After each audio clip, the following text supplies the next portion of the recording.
Labas, labas, labas. Šis verslo treneris. Sveiki visi ir Rita.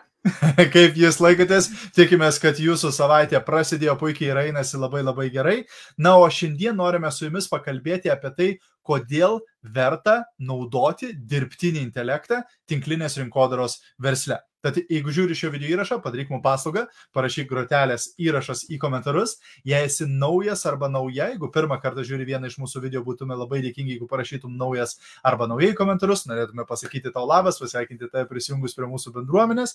Na ir žinoma, jeigu gausi šio video naudos arba manai kažkam kitam šis video galėtų būti naudingas, mes būtume nepaprastai dėkingi, jeigu pasidalintum šio video ir parašytum į komentarus pasidalinau. Arba gali tiesiog užtaginti, pažymėti draugus, komandos narius komentaruose žymiau, kad jie taip pat pamatytų šį video. Na ką, pakalbam? Tai čia paskutinis skyrius, taip? Taip, būtent naujojoje tinklinės rinkodaros vadovo knygoje, paskutinis skyrius šioje knygoje yra būtent dirbtinis intelektas. Iš tikrųjų, jisai nebuvo originaliai šitoj knygoj, bet būtent berašant knygą, jau, kaip sakant, beapdorojant knygą, tu čia davai tą idėją. Taip, aš sakiau, privalai. Rita sako, o tai ką, apie dirbtinį intelektą neįtrauks. Ir žinoma, čia būtų galima visko vis pridėti dar tų skyrių iki begalybės, taip, bet buvo idėja būtent, kad šita knyga būtų žmogui, kaip sakant, siekiančiam 1000 uždirbti tinklinio marketingo versle.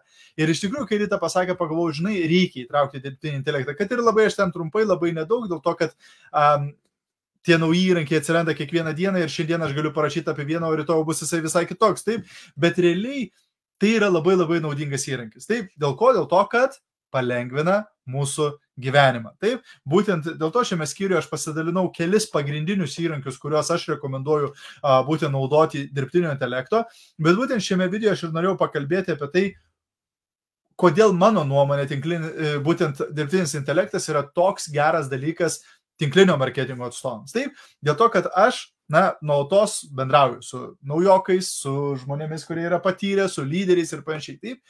Ir vienas iš tokių labai dažnai dalykų, su kuriuo susiduria, arba sunkumas, kurį pasidalina, taip, tai būna nežinau, apie ką parašyti postą. Nežinau, apie ką padaryti live transliaciją. Nežinau, apie ką pašnekėti per tą reelsą. Taip? Ir man paskui sako, Gediminai, kaip tau nepritrūksta idėjų? 4-5 metai, tu kiekvieną dieną darai live'us, postus ir taip toliau, ir tau niekad nepritrūksta idėjų. Taip? Ir be abejo, man nepritrūksta idėjų dėl to, kad aš nuolatos pats mokinuosi, studijuoju, lankau mokymus, žiūriu kursus, skaitau knygas ir panašiai. Taip? Bet būtent dirbtinis intelektas palengvino šitą dalyką. Dėl to, kad vienas iš įrankių dirbtinio intelekto yra ChatGPT. Taip, daugelis turbūt esate girdėję apie ChatGPT. Taip, ir tiesiog per ChatGPT, ką aš čia pasakoju, galima parodyti. Taip, pasidalinsiu ekranu. Taip, keliaujame į ChatGPT. Taip, tai reiškia chatgpt.com. Aš tik tai prisimėjau, kad mūsų sūnėnas pasidalino, kad jisai net namų darbus daro per ChatGPT. Taip, visi dar, taip, bet sakykime, aš atėjau šiandien nesugalvoju, apie ką čia padaryti postą, taip, tai aš galiu ateiti ir parašyti ChatGPT. Duok man idėjų 5 live transliacijoms tinklinio marketingo tema. Ir žinoma, štai 5 idėjos live transliacijų tinklinio marketingo. Taip, pirma, tinklinio marketingo pagrindai. Nuo ko pradėti? Taip, antra, socialiniai tinklai ir tinklinis marketingas. Kaip efektyviai pasiekti auditoriją. Trečia, asmeninis prekės ženklas tinkliniame marketinge. Kaip kurti jį ir išlaikyti? Net duoda jums kviestinį svečią, su kuriuo galite padaryti interviu. Tai jau čia gali būti antras. Taip. Reiškia, paima ChatGPT ir tau viską surašo. Taip. Reiškia, lygiai taip pat tu gali parašyk man postą apie lieknėjimą. Taip, su patarimais lieknėjimui. Ir ChatGPT tai padarys. Taip, matote, kiek laiko užtruko. Taip. Parašyk man postą socialiniai medijai apie lieknėjimą ir patarimus. Ir socialinė medija, ChatGPT keliauja rašyti postą, taip? ir už mane padaro tą darbą. Taip, tai realiai, kai pritrūksta idėjų, kokį postą padaryti, kokį story, kokį reelsą, kokią live transliaciją, ko puikiausiai galima ateiti į ChatGPT, nieko nekainuoja, visiškai nemokamas įrankis, lietuvių kalba galima rašyti, nes iš pradžių buvo, galvojom, kad tik tai angliškai bus taip, ir jisai būtent padaro didelę dalį darbo už tave. Taip, tu gali patobulinti, gali pridėti savo asmenybės ir panašiai, bet realiai matai, ant kiek tai yra paprasta. Taip, davė užduotį ir ChatGPT tau visą tai dažė. Arba bent jau davė idėjų. Taip, pažiūrėjau, galbūt tu paprašysi, duok man ten temų idėjas. Bam, bam, bam, surašė temas. Dabar tą temą jau pasiėmęs, tu gali eiti į Google, tu gali eiti per savo užrašų knygas, jau surasti informacijos tą temą ir pasiėmė. Bet tau, kaip sakant, kaip anglų kalboje vadinasi memory jogger, taip, reiškia, paskatina tavo atmintį, taip, sužadina, galbūt tu seniai pamiršai apie tą temą, o tikrai šitą temą galėčiau pašnekėti, taip. Tai yra vienas iš dalykų, kur dirbtinis intelektas gali labai labai pasitarnauti, ypač naujam žmogui, taip. Galbūt jeigu tu jau versle ilgą laiką, tai tu jau turi daug idėjų, daug temų, važiuoju, kaip pas mane užrašų knygų pilna, aš galiu atsiversti be kurią ir rasti 5 temas, apie ką padaryti postą ar prašyti, bet jeigu žmogus tik pradeda, jis dar nei perskaitęs knygų, nei mokymų labai daug peržiūrės, nei turi kažkokiu tai užrašų ar panašiai, bingo, nuėjo ChatGPT, įvedė ir gavo gatavus postus, gatavas temas būtent savo socialinį medžią. Aš galiu pasidalinti iš savo patirties, pasakysiu, kad jeigu iš pradžių,